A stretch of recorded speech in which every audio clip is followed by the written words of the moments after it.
dewa saya itu guru para dewa. Guru para dewa? Guru para dewa, paling top lah. Apapun yang saya sentuh jadi. Dari sampah jadi emas.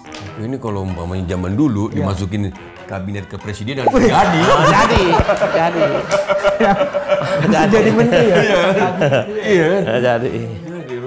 Jadi ya. Jadi orang Kristen itu bisa disantet nggak sih? Tidak bisa. Alasannya kok ini. Nah, karena gini.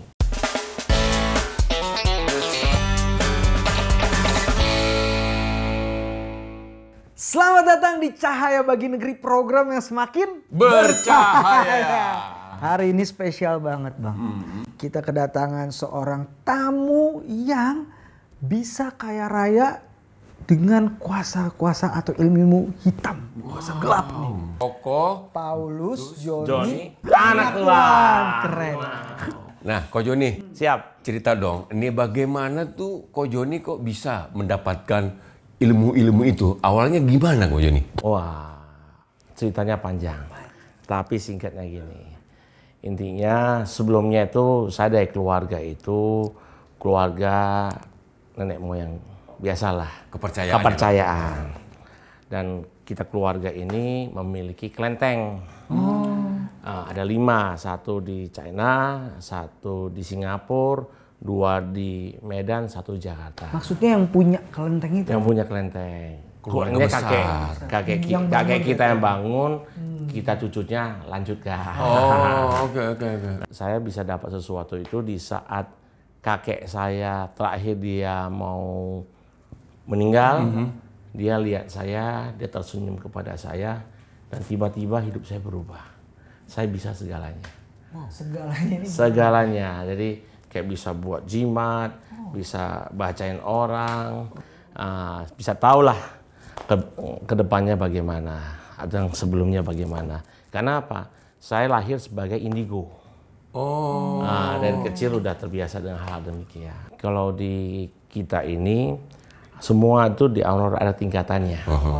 Kayak kadang-kadang ada orang yang bisa lutung itu ibaratnya masuk kerasakti, masuk jenderal apa gimana. Itu posisi itu mereka di bawah saya. Karena yang saya dipercayakan pegang itu tongkat naga. Jadi dewa saya itu guru para dewa. Guru para dewa? Guru para dewa, paling top lah. Kalau ibaratnya 1 sampai 10, 9. Karena 10 yang sempurna itu Tuhan. Jadi Koko punya kekuatan itu ya? Punya. Itu kekuatannya boleh kok. Misalnya ada nggak yang datang minta kekayaan atau minta wangsit atau seperti apa? Biasanya gitu, kita orang datang minta sesuatu, kita buat jimat, kasih dia bakar, nanti semuanya jadi sesuai apa keinginan mereka. Berarti ilmunya hebat ya? Ada kuasa yang membantu untuk bagaimana itu bisa berjalan. Karena apa? Yang lakukan itu kan bukan saya. Roh-roh itu ya? Dewa-dewa yang lakukan. Dewa-dewa. Ya. Saya hanya melakukan secara fisik kan.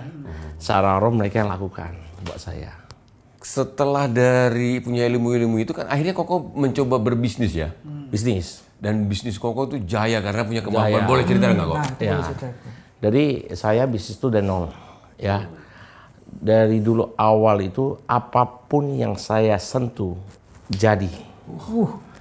Contohnya nih, banyak nih teman-teman saya dia punya perusahaan yang hampir kolab bangkrut. Dia tulis nama saya dan saya kelola langsung naik lagi.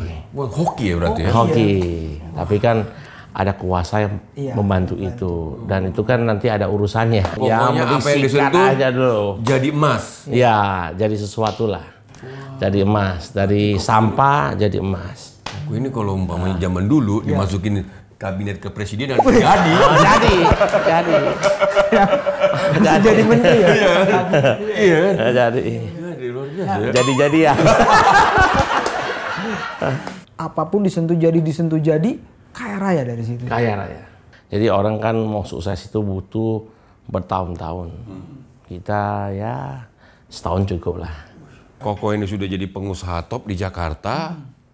Dia Wah, gaulnya. nih, Perlu kita tanya, gaulnya Dulu, gimana? dulu kok? nih, kok, dulu. Yang Koko bisa bayarin orang untuk kemana-mana. Gimana tuh cerita kok? Ya. Open table, kan? Pasti lah. Kok? Biasalah kan bisnis saya kan di pemerintahan. Ya di BUMN. Biasa kita mau dapat suatu proyek kan biasa entertain. Ya kita entertain terus every weekday.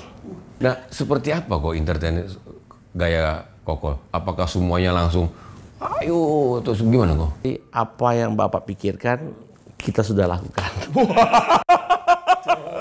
Nah, itu coba pikirin gimana tuh. Nggak sanggup ya. Kok, apa yang dicari banyak orang dunia adalah uang. What? Koko bisa dapetin semua uang. Ya. Nah, kira-kira apa sih kok yang menurut Koko paling menyesatkan dari si uang ini? Uang itu sumber segala permasalahan. Kenapa? Karena kalau kita banyak uang, kita lupa daratan. Pasti kita lupa Tuhan. Makanya apa? Sekarang ini kita butuh itu komunitas yang baik.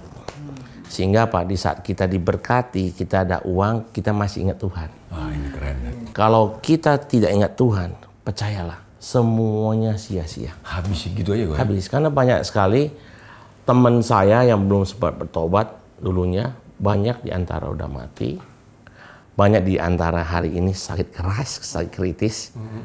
Kalau saya hari ini belum bertobat, mungkin saya sama seperti mereka. Jadi semuanya sia-sia.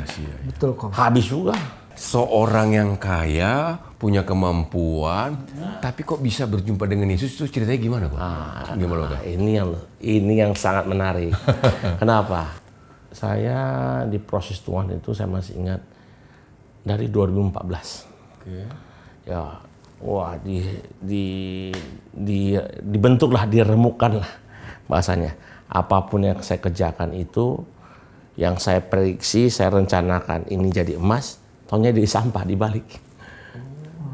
Dibalik, kan?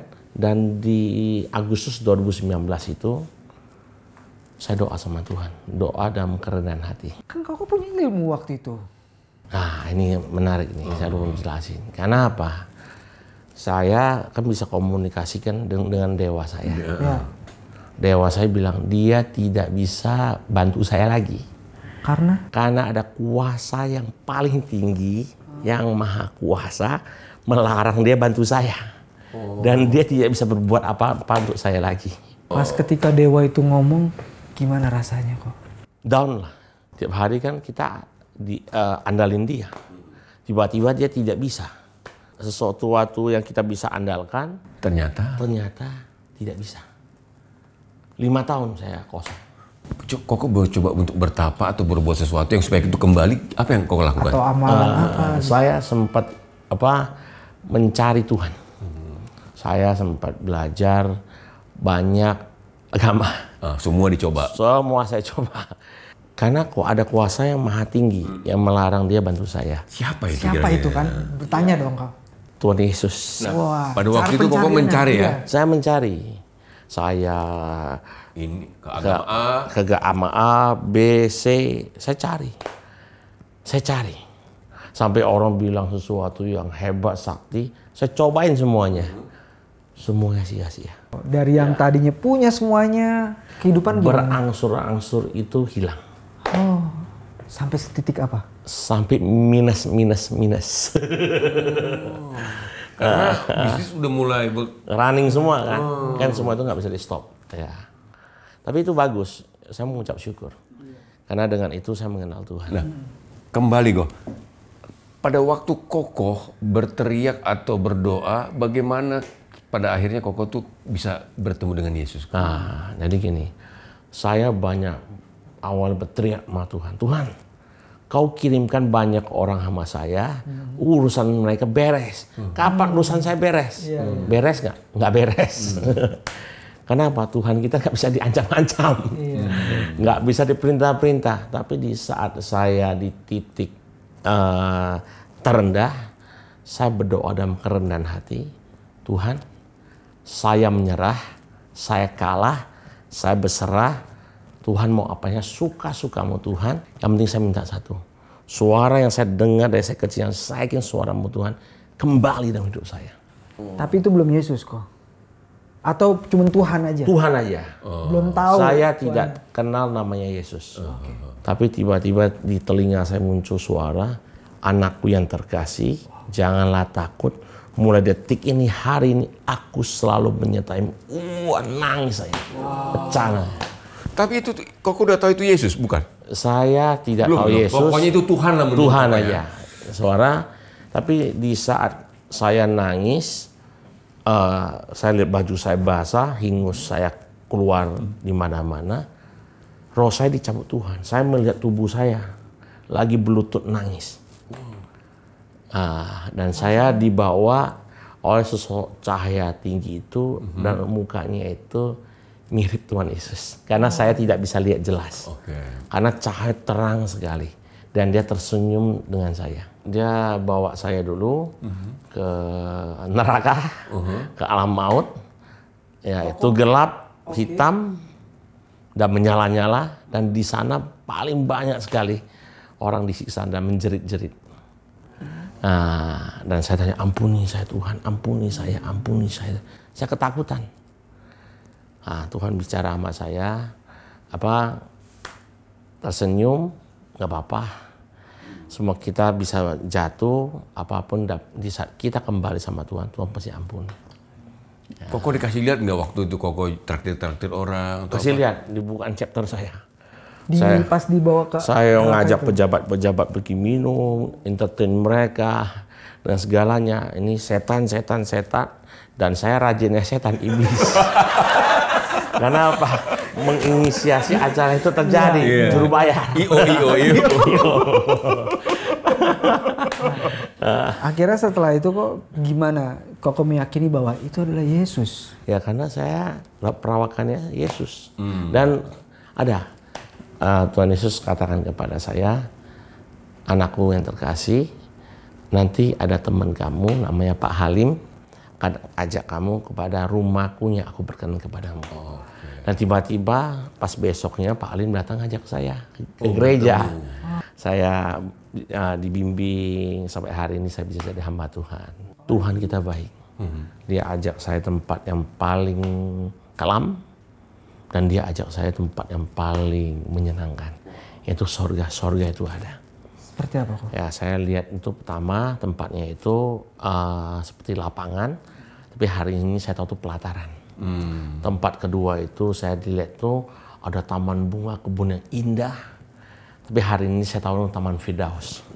Yang ketiga itu tempatnya itu Tuhan kasih saya lihat tuh ada rumah yang kecil sampai rumah yang besar. Keempat itu Tuhan ajak saya itu ke istana Tuhan. Itu lantainya semua dari emas. Itu ada belian, safir, rubi, indah sekali. Dan di tempat yang kelima Tuhan ajak saya satu. Dan Tuhan bilang ke saya, tidak semua orang bisa diajak tempat ini. Yaitu apa? Ruang sidang tata Allah. Ya, dan di tengah ada kursi yang besar dan beberapa kursi mengelilinginya. Dan di sebelah kanannya Tuhan katakan kepada saya, anakku yang terkasih, aku sudah mempersiapkan semuanya untukmu. Pergunakanlah sisa hidupmu untuk hormat kemuliaan kerajaan Allah. Dan anakku, ya, bukan kamu yang memilih aku, tapi aku telah memilihmu. Dan aku mengenalmu sebelum dunia ini ada. Firman-Nya. Keren.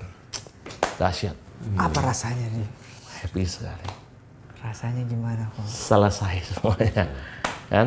Jadi kalau ibaratnya ada duit 1 triliun sama pengalaman itu, pengalaman dengan Tuhan itu melebihi. Perjumpaan itu membuat Koko merasa hidup ini sudah selesai ya. Selesai. Dan Koko merasa Tuhan sangat sayang sama Koko saat. Sangat sayang bagi kita semuanya.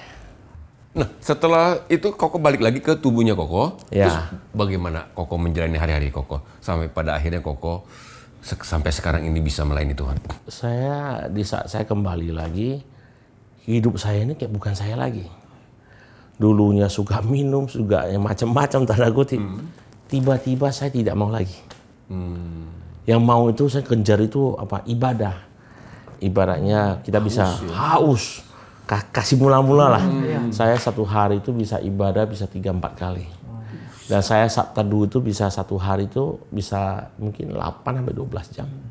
Apa perbedaan ketika Koko ikut Dewa dengan Yesus? Coba ceritakan kok. Kalau kita dulu kita mengejar itu kehebatan kita. Ya, kita belajar apapun nggak cukup, sesuatu dengan nafsu. Yang kita lakukan itu nafsu. Tapi kalau sekarang yang kita lakukan itu, apapun yang kita lakukan bukan untuk kita lagi. Berbagi ya. Tapi apa? Untuk kemuliaan bagi nama Tuhan. Luar biasa. Jadi sesuatu kalau di saat kita menolong orang, membantu orang. Sedikit mungkin bisa dikasih gambaran. Namanya kuasa gelap kok. Apalagi Koko bilang, Koko katanya indigo. Nah itu ketika kenal Yesus, bagaimana itu lepas, hilang, nggak pernah lagi, atau tarik-tarikan kuasa itu? Karena kan mereka juga mesti mengunci. Jadi gini, ya ini pertanyaan yang bagus sekali. Awal saya bertobat itu, kan kalau biasa jimat yang di tempat saya itu jimatnya mungkin ukuran sepintu. Nah, dan kita ada patung-patung. Dan saya pribadi, saya yang selesaikan semuanya. Feedbacknya ada nggak untuk saya? Tuhan izinkan. Gimana tuh? Tuhan izinkan mereka menjamah saya. Tapi sampai jam 00.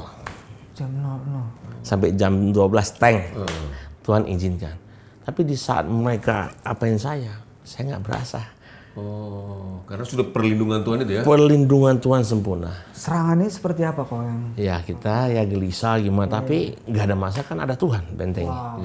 Jadi nggak usah takut. Ya tapi di saat jam 00 saya katakan, hei, siapapun namamu, apapun bentukmu, jangan pernah kau memperlihatkan sesuatu kepadaku, apalagi kau menjamahku.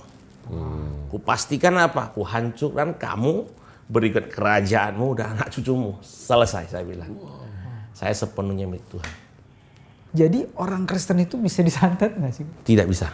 Alasannya kok ini? Karena gini, kalau kita orang percaya kepada Tuhan, percayalah. Percaya aja. Kita tinggal di dalam Tuhan, Tuhan di dalam kita. Apalagi yang kau takutin, ada perlindungan Tuhan. Karena apapun pasti seizin Tuhan. Kadang-kadang kenapa ada orang Kristen bisa disantet, betul? Iya betul.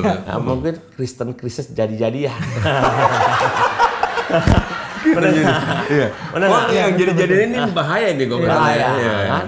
Maka di firman Tuhan kan katakan, kan? Aku nggak mengenal engkau, nyala kau di hadapanku. Hei manusia pembuat kejahatan. Jadi pemirsa ini jelas nih hari ini. Orang Kristen tidak bisa disantet. Tidak bisa. Selama dia nggak jadi-jadian. Selama dia nggak Kristen jadi-jadian. Kalau dia Kristen benar, kagak ada santet-santet ya. Yang punya segala kuasa, empunya kerajaan, empunya kuasa, empunya kemuliaan.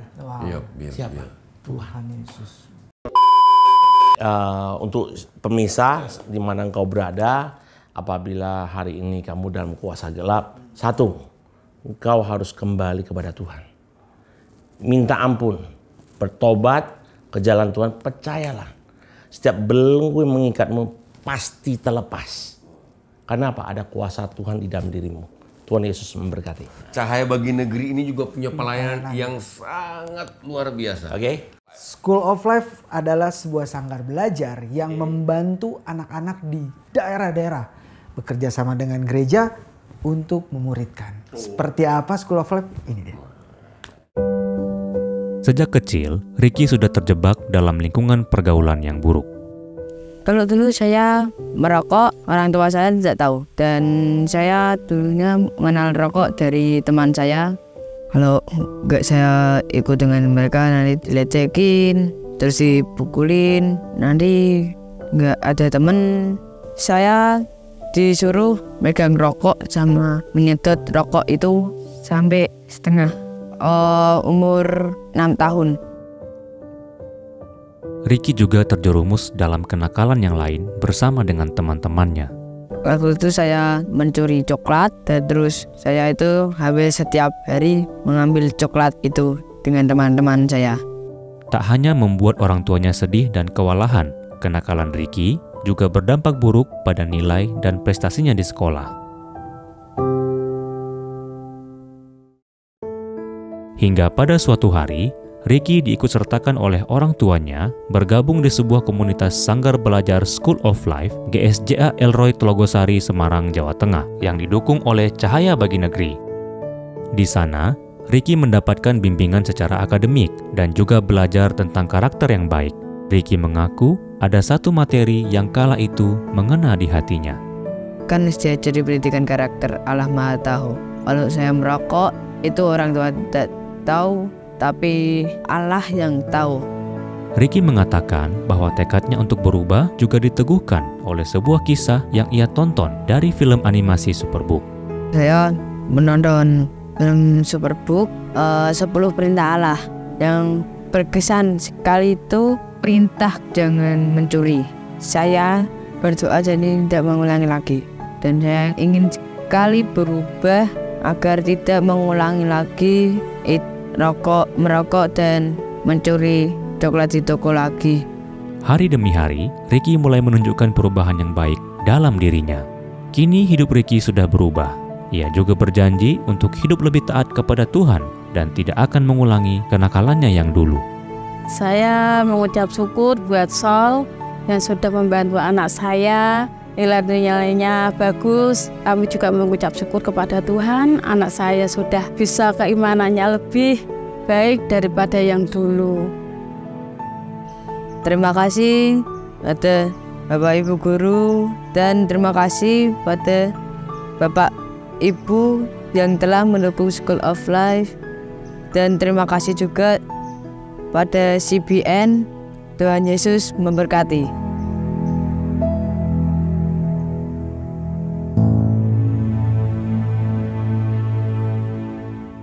Keren, top. Iya kok. Top. Dan kita juga nih kok, ada yang sudah masuk nih kok. Oh iya. Wah, siap.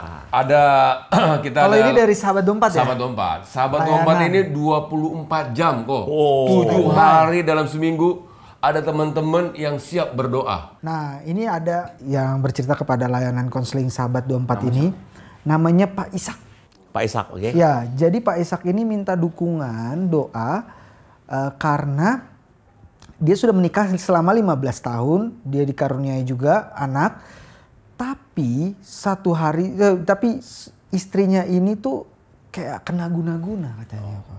Makanya Pak Ishak minta dukungan doa supaya istrinya terlepas dari guna-guna dan dibebaskan dari segala belenggu dosa. Ini ada siap. yang kedua Oke. kok, Ibu Rahel. Ibu Rahel ini sejak bulan Desember dia mengalami serangan kuasa gelap dan dia ingin dipulihkan bersama dengan keluarga. Nah, Bapak, terima kasih Bapak untuk hari ini begitu baik dan luar biasa Bapak. Dan hari ini kami sepakat berdoa untuk hamba-Mu Pak Ishak Bapak, yang membutuh pertolongan-Mu Bapak.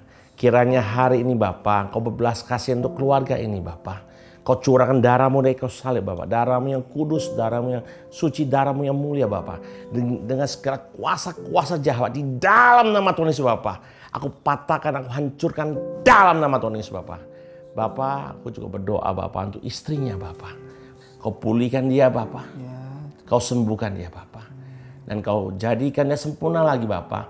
Agar keluarga ini dapat bersatu lagi Bapak. Aku juga berdoa Bapak untuk Ibu Lahir Bapak. Yang pada hari ini dia merasa dia kena kuasa gelap Bapak. Roh-roh jahat, iblis, setan, dajjal, apapun namanya. Pergi dalam nama Tuhan Yesus. Dan di dalam nama Tuhan Yesus, segala kuasa-kuasa jahat, iblis, setan, dajjal, apapun namanya, aku patahkan, aku hancurkan dalam nama Tuhan Yesus.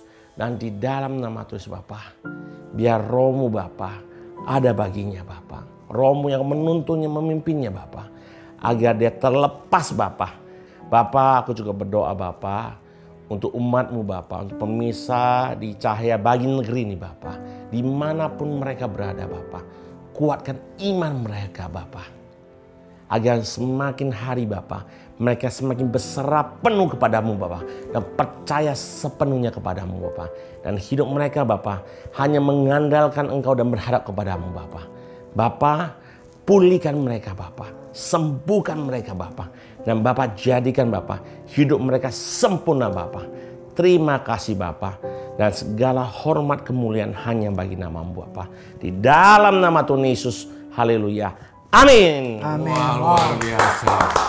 Jadi kemuliaan bagi nama Tuhan. Kok terima kasih ya Kok. Thank you. Kok udah meluangkan waktu untuk di acara Cahaya Bagi Negeri ini. Jadi buat pemirsa yang sedang mengalami apapun, mungkin sedang terjerat atau terjebak dengan kuasa gelap dan Anda tidak tahu harus berbuat apa, Anda bingung untuk melakukan apa dalam hidup ini, hubungi Sahabat 24. Ada teman-teman yang siap selalu berdoa buat saudara. Ada layanan WA, ada layanan telepon seperti di nomor-nomor di bawah ini. Percayalah, kuasa apapun yang menindas saudara, yang merusak saudara, ada Tuhan Yesus yang siap memerdekakan kita. Amin. Wah, luar biasa ya. Luar biasa sekali. Seperti kayak Koko tadi saya berdoa, Tegar. Saya rasakan power yang luar biasa. Dan kita percaya setiap dari istri dari Pak Ishak dan juga Ibu Rahel sudah dibebaskan. Amin. Luar biasa. Buat teman-teman mungkin yang share, bukan Sherlock ya, tapi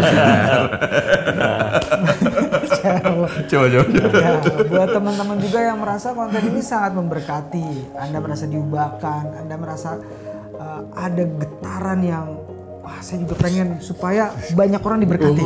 Getaran itu luar biasa ya. Maka jangan lupa untuk share dan pastinya juga tinggalkan komentar yang positif ya, memberkati untuk para orang-orang juga bisa membaca. Jadi nama Tuhan semakin dimuliakan. Bapak ini luar biasa sekarang ya. Saat Bapak bertemu dengan Pak Joni ini, anak Tuhan, gacor dia Pak. Biasa dia Pak. Ada Roh Kudus. Berarti transfer ya Pak ya. Sama-sama. Terima kasih kita ngeliat ini. Saya Charlie. Saya Remonski. Saya Paulus Joni anak Tuhan. Tuhan Yesus Memberkati. memberkati.